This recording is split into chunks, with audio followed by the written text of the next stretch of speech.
Hello students, आज हम पढ़ रहे हैं अपना हिंदी व्याकरण का क्लास 8 का लेसन नंबर 14 जिसका नाम है विशेषण। तो आइए प्यारे बच्चों, परिभाषा से समझते हैं पहले कि वे शब्द जो संज्ञा तथा सर्वनाम शब्दों की विशेषता बताते हैं उन्हें विशेषण कहते हैं। आंगन में आम का छायादार वृक्ष है, उस पर थोड़े फल और कई पत्तियां लगी हैं। इन फलों का स्वाद मीठा और अनोखा है। रोहन और रानी उसी वृक्ष के नीचे खेल रहे हैं। रोहन पढ़ने में होशियार है और रानी खेल में अव्वल।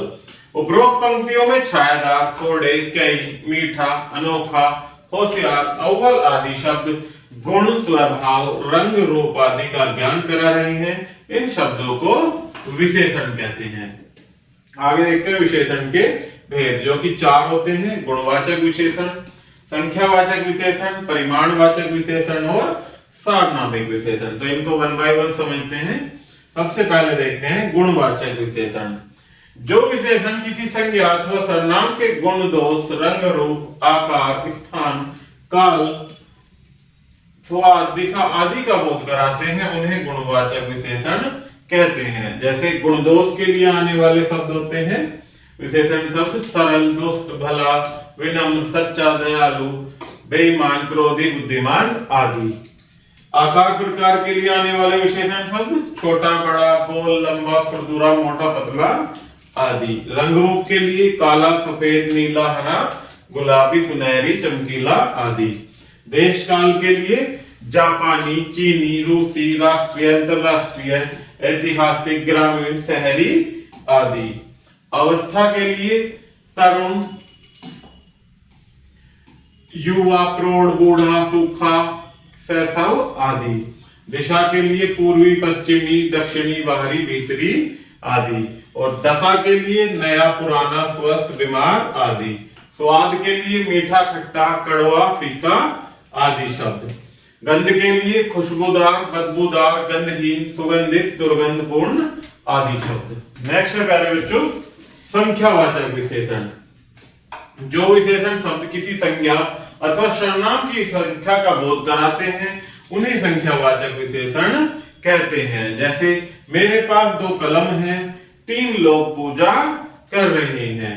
संख्यावाचक विशेषण के भी 2 भेद होते हैं: निश्चित संख्यावाचक विशेषण और अनिश्चित संख्यावाचक विशेषण।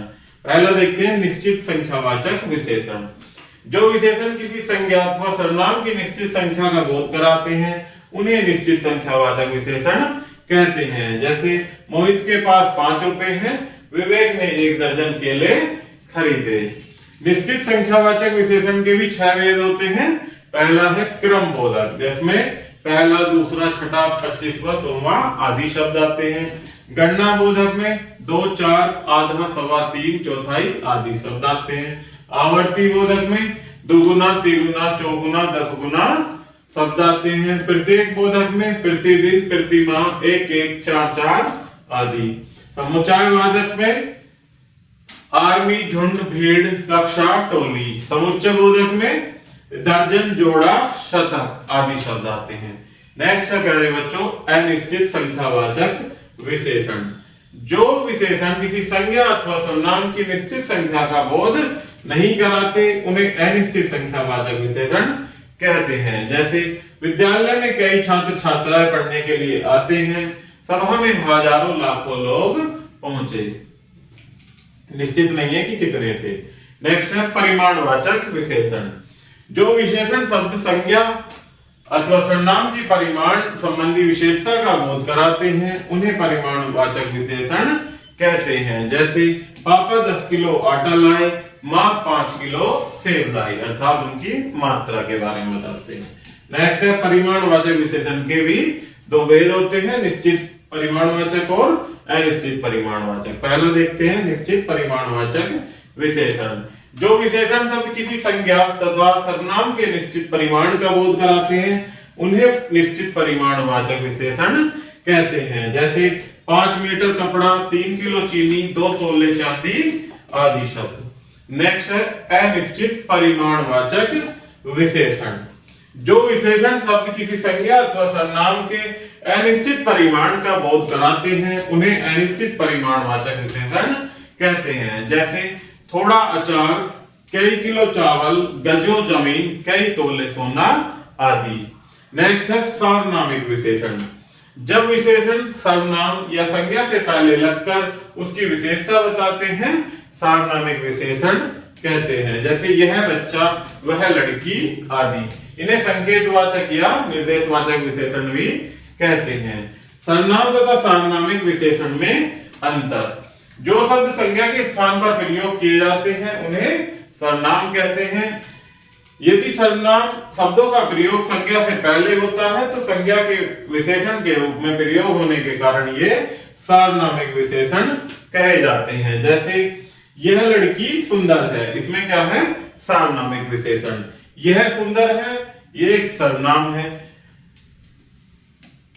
उस घर का बगीचा बड़ा है, तो क्या होगा? ये सार्वनामिक विशेषण। अर्थात ये क्या है? एक संज्ञा। तो संज्ञा से पहले आ रहा है उस, तो ये उस क्या होगा प्यारे बच्चों? सार्वनामिक विशेषण के रूप में। नेक्स्ट है उसने तुझे 100 रुपए दिए थे, तो यहां उसने क्या है प्यारे बच्चों?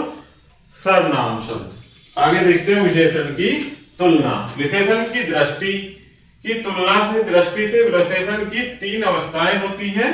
पहली मूलावस्था, दूसरी उत्तरावस्था और तीसरी उत्तमावस्था। देखते हैं इनको वन बाय वन। पहली मूलावस्था। जब विशेषण द्वारा मात्र गुण या दोष को प्रकट किया जाए, किसी दूसरे से उसकी तुलना न की जाए, तो वह मूलावस्था होती है। जैसे मनीष बुद्धिमान है। नेक्स्ट है उत्तरावस्था।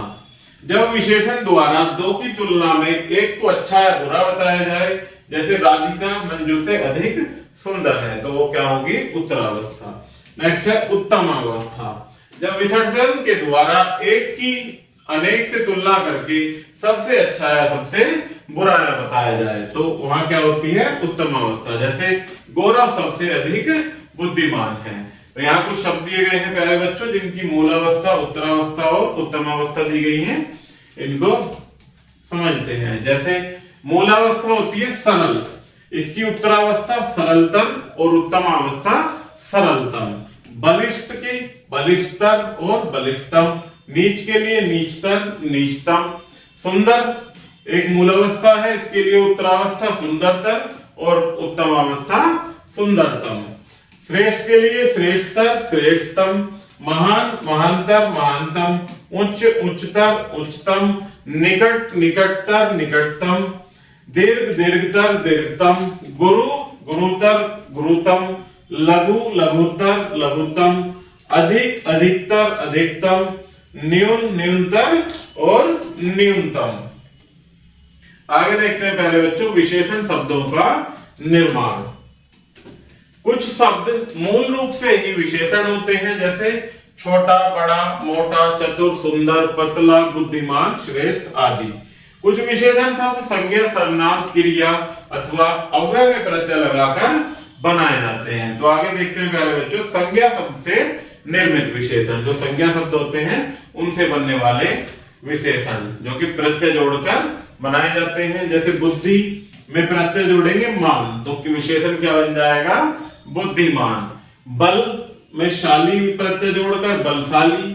स्वर्ण में इम जोड़कर स्वर्णिम। दर्शन में अनिय प्रत्यय जोड़कर दर्शनीय। धन में धनवान। विकास इत विकसित। भूगोल में इक जोड़कर भौगोलिक। देश में ई जोड़कर देशी। इसी प्रकार से शक्ति में मान प्रत्यय जोड़कर शक्तिमान। प्रतिभाशाली अंत इम जोड़कर अंतिम। आदर में अन्य जोड़कर आदरणीय।